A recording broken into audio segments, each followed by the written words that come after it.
Hi, Puja. Welcome to the NTM Growth Marketing Podcast. I am excited to be speaking with you today. Hey Andrew, thanks for having me here. Yeah, I'm excited to be here. Well, let's start off and hear a little bit more about what is your company, what is your role at the organization, and what is the day in a life of a marketing professional look like for you? I currently lead marketing efforts at Civ Robotics. It's a robotic startup in the Bay Area.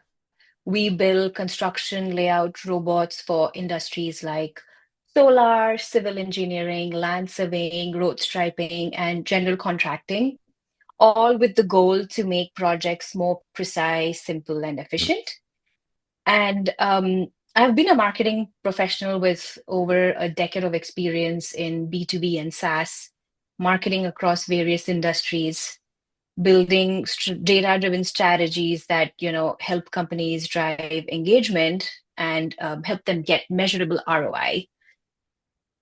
Why did you decide to become a marketing professional? And what does the day in the life of a marketing professional look like for you? So marketing sort of happened to me, and I'm very grateful for that. I did not, when I started out, my background is in design, textile designing, and I was into fashion for a long time.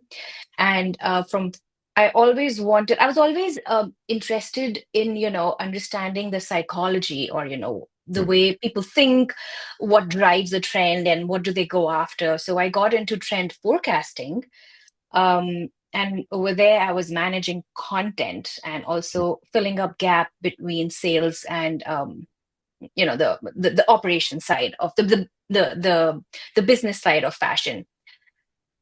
Managing content slowly led me to content marketing, and now I'm like totally all in into marketing, and I'm really glad that it happened.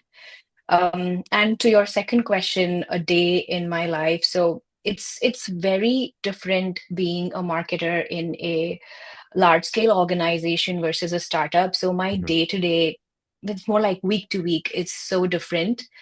I am the growth marketer. I write content. I do social media. I'm doing product because it's we are a tight knit team, and everyone's doing everything. And that's the fun part. You get to do so much. You get to experiment, learn, fail, and move on from there. Are you in a small department at the moment? Uh, am I in a small department? How many people work with you in marketing right now? Right. At Civ Robotics, it's primarily just me, and I work very closely with sales and the founders. So I'm the Uh, department. I would love for you to share some insight of how do you create healthy cross-departmental relations with sales or the founders? That's extremely important. It ties back to having solid alignment internally in the company, doesn't matter big or small.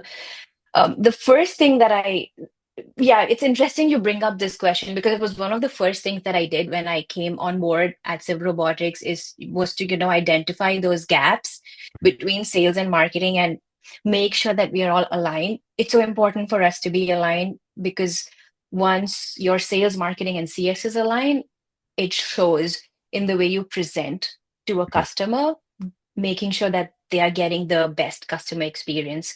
So to your question on how I did it, uh, taking a macroscopic view of everything that's going on, finding those gaps and seeing how you can turn them into opportunities or areas of improvements in um, day-to-day communication, making a lot of times sales and marketing, it appears that they are working against one another.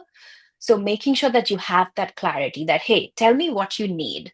That's something that I always do with every sales team that I work with. Like, how can marketing help you? Tell me what you need.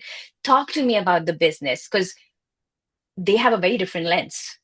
Right. So leveraging from that and helping build assets that's going to help them while I'm also working on the side with CS or just in the way the company's presented out there, right? So tying it all together, I feel marketing is such an integral part. I mean, sales also comes under marketing in a way. So does CS. because it's all about how you are presenting yourself to the customer. So before we hit record, you had actually mentioned about marketing strategies, and you're like, wow, there's so much marketing, there's so many strategies I'm Yeah. deploying. If you had any that are top of mind for you of a marketing strategy you're really proud of that you're seeing working without giving away, any IP that's secret to your Mhm. organization, would love to hear any marketing strategy insight you have. Sure, yeah. So I would the top most sometimes it's interesting how the basic and the most simple things turn out to have the most impact. So I'd say for me, the topmost strategy would be quality over quantity, Mhm, and that's something that I've championed and I, make sure that I do it, repeat it again and again everywhere that I go. Because in marketing, it's so tempting to chase numbers, right? mhm, More leads, more inbounds, more visitors, more impressions, because why not? They make your KPI dashboard look so impressive. mhm, But it's important to understand that these are vanity metrics and they don't always translate into meaningful results. So at the end of the year, when you're going to sit and just look at, or end of the quarter, look at your revenue, it might tell you a different story. mhm, And especially in startups, there's often a push to scale quickly. So you tend to start chasing volume without fully understanding the substance behind it. mhm, And it leads to confusion, chaos, with teams focusing on busy work rather than strategic work. mhm. So the real sustainable growth is going to be where when you prioritize those high value opportunities that align with your larger business goals. So, Mhm. tying it to a meaningful outcome, every strategy. So I'd say that quality over quantity is could be like a really key aspect when it Mhm. comes to that marketing strategy. Within your marketing strategy, this is another chance for you to brag on yourself. What is something that you're proud of that's been really innovative that you've deployed? Um, so I would say like there are multiple things, like the first one I'd say is, and this is true for any strategy, knowing your audience, Mhm, putting the customer first is the heart of any successful strategy, whether it's messaging, targeting, or product development. So the closer you are to understanding your customers' pain points, the more impactful all your efforts are going to be. So I'd say that instead of casting a wide net, we identify and focus on more core audience. And this is a lot of intentional work, right? You need to have that clarity as to what kind of impact you want to make, who do you want to reach out to, and how are they going to value, or rather, what's the kind of value you want to provide to them. The next thing we spoke about it, bringing alignment, so mhm, important. I cannot emphasize on that because it's very easy for the different departments to start working in silos, and silos are not scalable. Like, mhm, absolutely no, because it's like imagine your departments, they all having different goals and different definition of what success means. mhm, It's going to be a broken system. There's going to be a lot of friction and lack of coordination. So having a shared vision where your team can come together to work smarter and faster, and again that comes out in the way your teams are going to present themselves to the client, like. So I would say that's another one. And last, something else that I have implemented in, understanding quality over quantity would be, well, you got to measure it, right? So data. mhm, And if there's one rule that I'm going to, from all my experience in marketing, would be that never assume ever with marketing, or well, even sales, but leverage that data to make decisions to help you guide where you're headed next. And this also enables you to test more, experiment more, and fail more gracefully, right? Because mhm. everything becomes part of the data and learning. And you can only improve what you measure. So I'd say measure everything, have a solid foundation system in your CRMs, And things have gotten so much easier now with a plethora of tools out there, and also with AI helping give you that nuanced assistance, especially for leaner teams or with departments with tighter budget, So I'd say these are some of the ways, some of the things that I have implemented. I do want to get to AI. I think it's hard Hmm. to not mention AI within the marketing world in 2025. But Yeah. before we do that, in reading between the lines of what you were saying in our interview so far, I'm hearing the value of emotional intelligence within Hmm. marketing. Can you share a little bit about why emotional intelligence is important for a marketer? So let me give you an example, right? Imagine this again goes back to the alignment discussion that we had, because I think it ties very nicely to the emotional intelligence. So imagine that it's a new year, there's a company, and they have this goal for the year that this year we want to improve customer retention by 20%, right? So for a marketer, this could mean creating campaigns and content for new customer post purchase, like onboarding guides or newsletters or product updates for clients, or just success stories that would speak to how other clients are benefiting from this feature or this product, right? For sales, it might mean refining how they set that customer expectations during the sales process, ensuring that they are selling the right solution for the specific customer Mhm. need. So making sure there's clarity there. And for customer success, it could involve improving response time, improving the overall ticketing system, for instance, response time to the tickets, and making sure you have your quarterly or monthly check-ins nailed down to make sure that the customers are getting the most value out of the product. Now, what this does is each team's contribution is so different, but they are all aligned towards a common outcome, which is helping the customer succeed, right? And this will not just drive your retention, but it will create a culture of collaboration within your teams and company, that when they are interacting with the customer, will it'll show in the way a customer is treated, right? Whether it's consistent messaging or just seamless handoff between one team to the other. And I mean, the client is definitely going to be more likely to trust you and to be loyal to your brand. Mhm. Because I mean, yeah, there's a lot of AIs because we mentioned AI, but this having these little things in the company and with the mindset of what you're doing here, what you're here for, with that sort of clarity is really going to come out when you speak to your customers, because your team is going to feel so it makes working fun. It makes working really something your team would look forward to. It'll help them thrive, and your clients will pick up from that energy. So 100%. Yeah. I love it. So, on the topic of AI, can you share how AI has changed your approach to marketing? And are there any AI tools that you see yourself Mhm. using a lot? Yeah, yep. I definitely have gotten on the AI wagon. I mean, how can one not, right, at this point? And I'd say that AI has transformed marketing for me in countless ways. In fact, I recently even wrote a LinkedIn post about how startups can leverage AI effectively. And it's something that I rely day to day, hands Mhm. down. So let's start with data, for example. I use AI regularly to analyze data from multiple channels, so like social media or Google Analytics, to Mhm. identify patterns and insights that I may have missed while crunching numbers a little more manually. So it's great if you are on a tight budget, or if you just are, don't have enough resources. Mhm.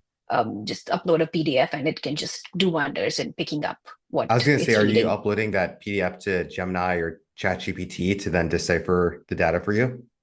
Yeah, I've done that with Chat GPT. Yeah, so I have a GPT which understands and then which understands what I look for, what I Mhm. need, and so it becomes very interesting. I do things manually because I feel that it's really important to have. It also helps you get a good understanding of what's going on. But sort of for validation, or just sometimes maybe you just want quick calculation, so it can be helpful there. Um, I love to use AI for, just bouncing off ideas, brainstorming. When you are maybe stuck, you want to do something and you have like maybe five ideas, but it's just not hitting the right spot. So just using it as another person or another teammate to, go back and forth with ideas. It's been really a game changer over there. Also proofing written content. So almost every time I write something, I like to run it through AI tools, so it could provide suggestions on how to either make the text more clearer or eliminate parts that aren't adding as much value. These are like those small things that you may overlook when you're deep into the writing process, but I'm not they good make at a huge changing tone of impact. voice, so I've used it to respond Yeah. to an Oh email yeah. like with more empathy or to sound more confident as my writing capabilities, tap out right here. So it's Right. fantastic with that. Yeah, and also, I mean, speaking of the exact example that you mentioned, so Grammarly, I don't know if you've heard of it. Grammarly is a great tool. You can just plug it in, and Mhm. when you're typing an email or just writing a piece of content, it'll automatically tell you, this sounds confident. This makes you sound, I'm like, okay, I was not even going for that, or I didn't think so much about it. But yeah, those are like those different things that really can add value. It makes you also feel good about the piece that you're writing, or how you're presenting. And like I said, these are just small tweaks that can just change the overall experience for the reader. I mean, I, the list is endless, SEO research or creating visuals, that's like a whole different realm, very important for marketing. I've talked to a handful of CMOs and marketing executives on the podcast who are starting to use Canva just to make designs themselves versus, going to an outsourced agency or in-house designer, and it might be a week turnaround and they'll just knock it out in 30 minutes to an hour themselves. Or you as a marketing executive just using Canva to do simple design yourself, or maybe a different AI design tool. I have used Canva, yes, and I really like Canva, super quick, you know. Mhm. I have like you said, I have worked with websites like Fiverr, where you can just outsource freelancers, have freelancers Right, do a bunch of tasks for you. With Canva, I think it's more quick in a way that you can eliminate the back and forth or right. explaining it to somebody, you can just do it on your own. I have used DALI to, and there's this one more by Midjourney, yeah, Mhm. by Microsoft. It's fairly a newer one, or at least I have used it only recently, and I think that's with the main intention for designers, graphic designers. So that's a whole different level, but it's fun. Yeah, there's so much you can do right now out there. I love it. And to wrap this up, can you share best ways to follow up with you and your organization? Sure, yeah. So you can reach me out on my email. That's pooja@sibrobotics.com, and check out our website. The robots, they are pretty cool. You know, they are, I mean, they look like they're like your little I wouldn't say pets, but your little companions on the construction site. They're adorable. So do check it out and see cool tricks and stuff that they can do. Yeah. I love it. Thank you so much for your time today. Thank you, Andrew. It was great being here. Before we jump into our next guest, we want to take a moment to tell you about our marketing mastermind cohort. No typical marketers. If you are a marketing executive looking to connect with like-minded professionals, this is the space for you. It's more than just a Discord group. It's your exclusive ticket to monthly roundtable meetings where we have group discussions about advanced marketing strategies, share insights, and solve real world challenges like implementing AI agents into your marketing. Membership is exclusive and by application only. If you're ready to take your marketing game to the next level, apply now using the link in the description below. We can't wait to see you there. Now, back to the episode. Hi, Lisa. Welcome to the NTM Growth Marketing Podcast. I am excited to be speaking with you today. Hi, Andrew. Thank you for having me. So, as we are recording this in January, you have a new employer, a new marketing role, and I'd love for you to share a little bit about your new role, your new organization.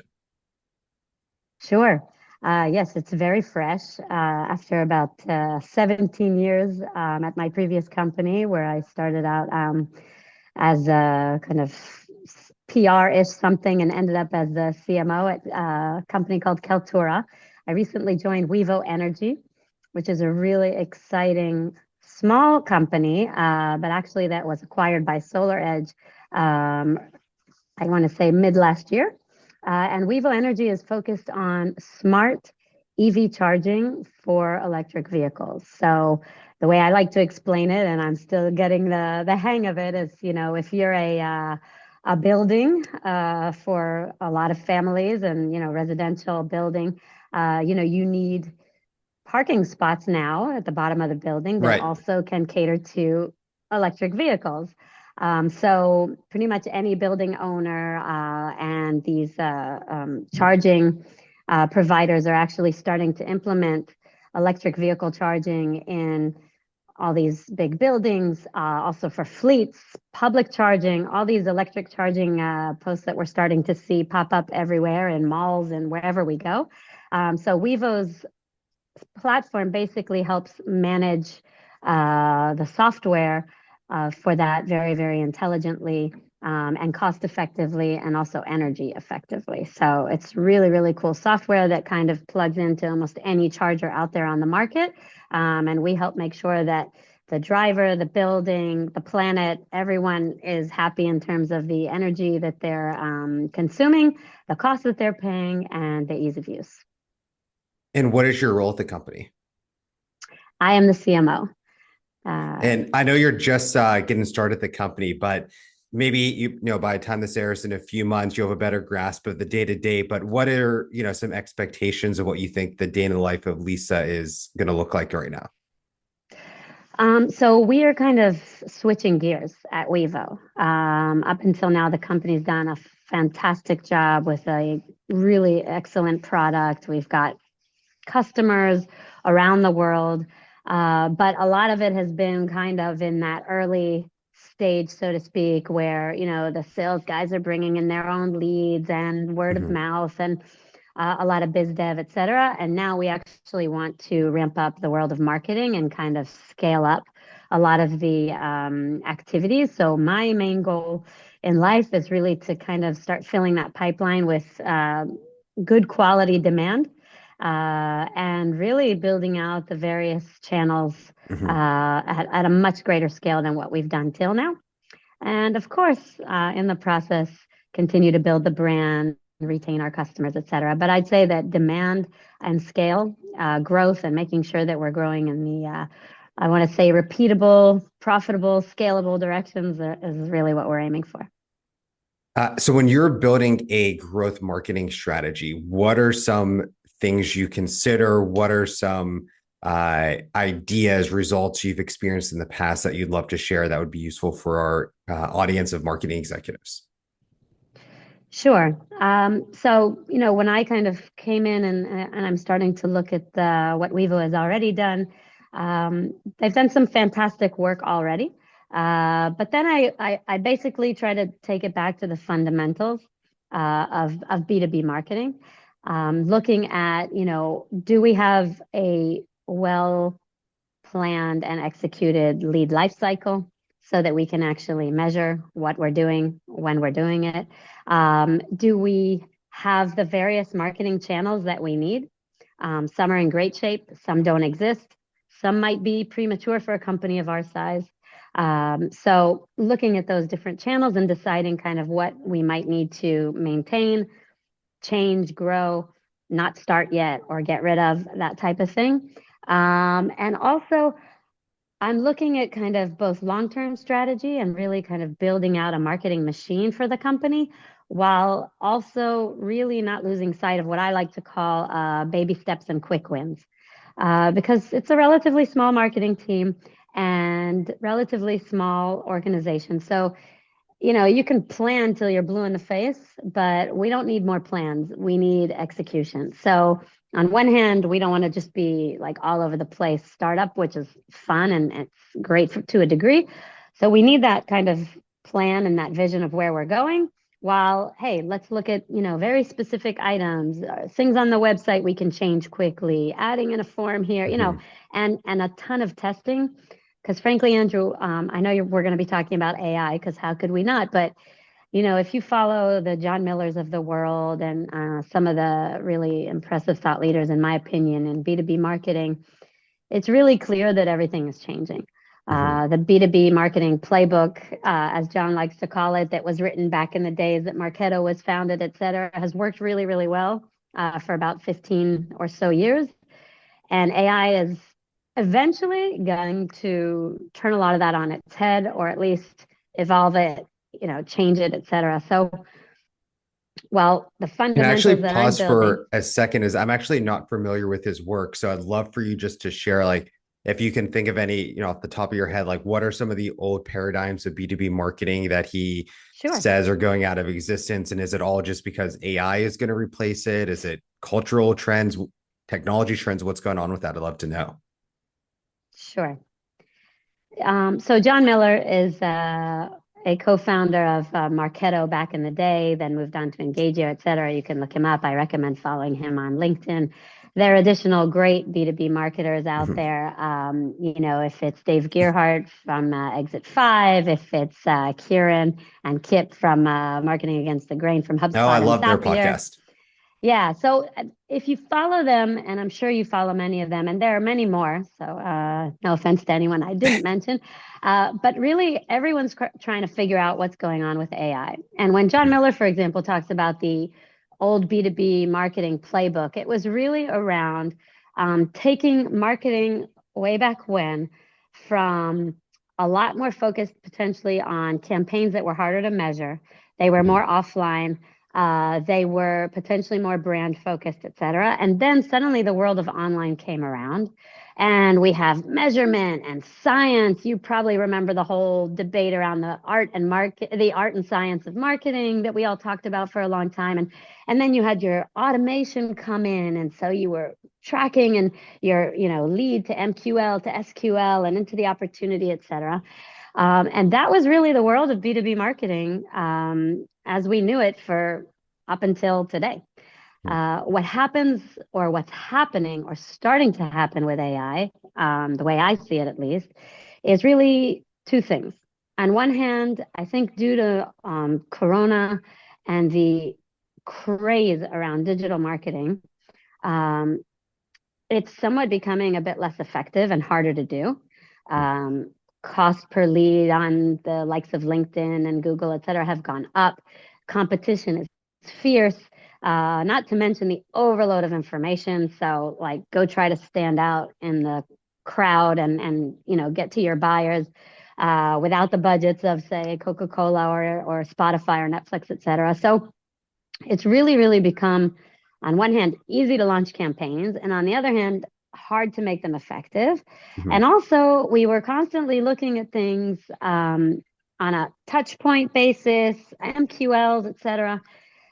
So some of the trends that I'm seeing over the past couple of years is, one, brand is making somewhat of a comeback. That initial feeling that you get when you interact with a brand has more impact than we might have thought for the past decade. Even in B2B or more B2C? Even in B2B. Interesting. Yeah.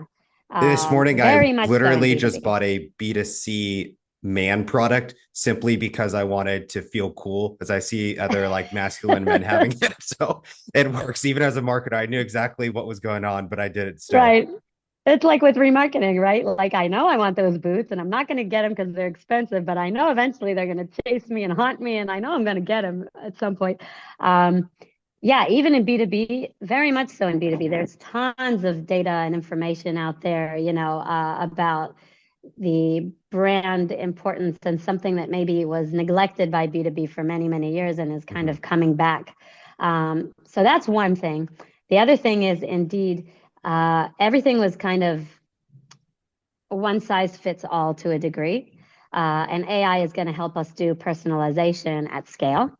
And then the third thing is indeed looking at kind of, we were always trying to figure out attribution, right? And it's like almost every marketer's nightmare of how do I attribute each dollar and each campaign with each lead, et cetera. And there's a much more broader approach now of looking at things more as a journey, and really trying to understand kind of, I'm trying to remember the phrasing that John Miller actually has coined and used, but really kind of looking at that entire story of a lead, of an account, and trying to look at things, I want to say almost in a more human way in the age of AI, as opposed to not. The only caveat that I feel at the moment is that I know that everyone's talking about this, including yours truly, personalization at scale and automating things with AI and all that. And yet, I have yet to really see kind of those very specific use cases, which I'm sure are starting to happen and starting to exist, of how to actually do that. Right. There are lots of AI tools coming out at every moment. And so I think that's, on one hand, a real amazing opportunity. I've said this to my team as well. Like, we are literally at the forefront of reimagining marketing, in my opinion. And yet, how do we do that without, losing sight of our day-to-day and all that great stuff? So I know there's one that always gets me is there has to be some AI tool that adds personalization to outbound campaigns in which they will cite something really specific from your alma mater. So there's a very specific thing my college Allegheny does, and I'll see them reference it in the email. And there's no way they're an alumni, as I've done some backtracking on them, but they have to have some AI tool that gives a very specific reference that unless you went to that college, you would never know what that meant. Yeah, absolutely. I mean, I'm taking an AI for marketers course as we speak.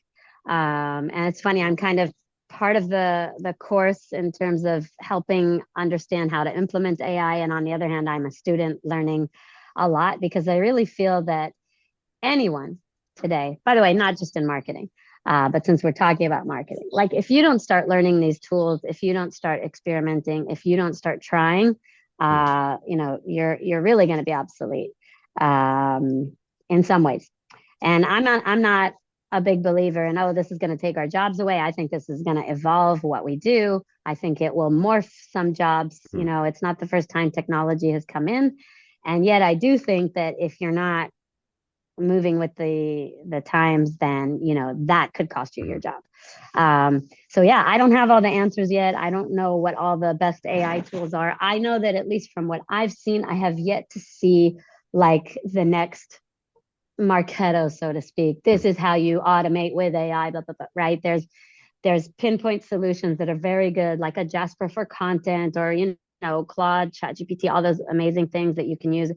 I have yet to see kind of putting it all together. Perhaps, I do see many marketers using like a Make or a Zapier or a connecting type of thing to build their own flows and things like that to automate stuff. That's awesome. But again, maybe I haven't found it yet, and maybe it's just a matter of indeed we're redefining as we go. So I think you just gave the answer to my last question, and it is going to be around, is there an LLM or an AI tool you see yourself using the most, or you enjoy? It sounds like you're in a constant experimentation of figuring out what that is, and you haven't landed on your favorite. Well, I'd say nowadays there are the basics, so to speak, which is, ChatGPT, Perplexity, Claude AI. I'm still playing with all of them to see which one I like best. I know some are really in the Claude camp and some are really in the ChatGPT camp, et cetera, Perplexity. Those, I think, are almost like second nature almost for a lot of people now, and they should be. Right. But then there are a lot of really cool ones that we're looking at, like HeyGen and the DID type. There's a really cool audio tool that I learned about recently called Summarize, which again is kind of like a niche area that might be an underutilized channel that I want to play around with. And there's like the world of video, which, you know, is where I come from back in the day. And then the only last thing I would say is that all of the smart marketing tools that are already out there are deploying AI within them, right? So for example, we use Notion, so there's AI within it. At Kaltura, you know, they already built AI into the webinar tool and the virtual event tool. At Zapier, like they're all deploying or integrating with, et cetera. So I see that a lot of those will be useful as opposed to like brand new tools that I have to now pay for and deploy. I'll actually just, you know, connect my Make with ChatGPT, with my Pipedrive, with my whatever, you know, and I'll work it that way. Perfect, Lisa. Can you share any links to follow up with you or your organization? Yeah, absolutely. I'm easily findable on LinkedIn, and wevo.energy is And our there's site. 2 N's and 2 T's in Bennett. 2 N's, 2 T's, just like Tony, who is not a relative. But yeah, Lisa.Bennett. Well, actually, I think my email now is lisab@wevo.energy. But more than happy for anyone to reach out on LinkedIn, email, Perfect. Telepathy. It all works. Well, Lisa, thank you so much for your time today. Thank you.